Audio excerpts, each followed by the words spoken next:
geografi biasanya itu yang sering muncul itu geografi fisik. Geografi fisik itu geografi yang berkaitan dengan alam. Nah, di sini ada soal tentang fenomena cuaca dan iklim. Kalau soal tentang fenomena cuaca dan iklim itu namanya ke bab atmosfer. Yang pertama itu kondisi cuaca ekstrim di suatu wilayah yang memicu terjadinya fenomena siklon tropis adalah. Nah, kalau dilihat dari optionnya dari A, B, C, D, E, kan semuanya itu hampir ngebingungin semua ya, di mana ada udara bertekanan tinggi yang dikelilingi oleh udara berkelembaban tinggi, terus udara bertekanan rendah yang dikelilingi oleh udara berkelembaban rendah. Cukup bingungin sekali. Tapi kalian jangan bingung, kalian tinggal cari tahu aja siklon tropis. Siklon tropis itu kan termasuk dalam angin. Jadi kalian harus tahu konsep terjadinya angin itu bagaimana sih, ya kan? Karena apa? Karena udara sama angin sama apa beda? Jelas berbeda. Kalau udaranya nggak bergerak, itu bukan disebut angin. Tapi kalau angin itu berarti udara yang bergerak. Nah, gimana sih kok bisa terjadi angin? Angin terjadi karena, nah kembali lagi ke konsep terjadinya angin. Angin itu bergerak dari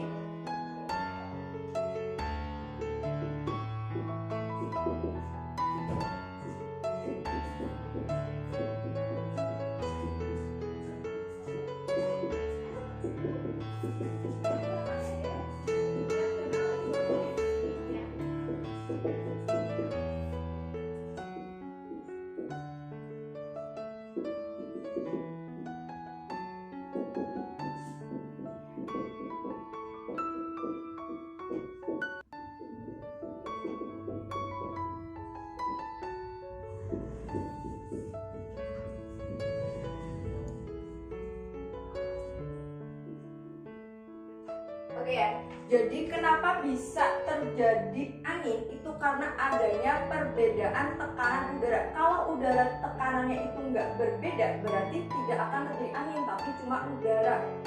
Nah, angin bergerak dari tempat bertekanan tinggi ke tempat bertekanan udara rendah.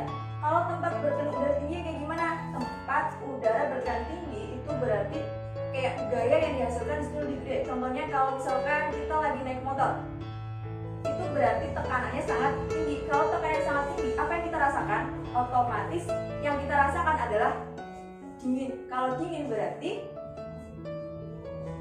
suhunya rendah. Nah, kalau bertekanan rendah otomatis suhu tinggi. Jadi, dengan kata lain, angin itu bergerak dari tempat yang dingin ke tempat yang lebih panas gitu. Nah, terus kita kembali ke soal, dari penjelasan yang tadi kita kembali ke soal siklon tropis. Siklon tropis itu bentuknya kayak gimana sih? Sama-sama seperti angin, mungkin kita tidak bisa lihat angin itu kayak gimana, cuma kita bisa merasakan. Tapi kita bisa lihat kayak pernah ada fenomena tornado, fenomena angin. Kalau di Indonesia tuh ada angin puting beliung terkenalnya. Nah, itu bentuknya hampir kayak twister.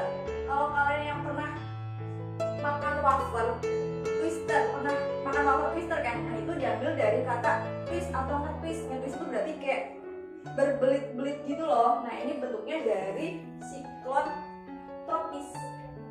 Berarti dia tuh pergerakan udaranya pergerakan anginnya dari dalam menuju ke luar. Nah, terus kita kembali lagi ke konsep terjadinya angin. Tempat bertekanan tinggi ke tempat bertekanan rendah. Berarti dengan kata lain, yang mana yang bertekanan tinggi dan yang mana bertekanan udara rendah, karena dia tuh bergeraknya dari dalam ke luar.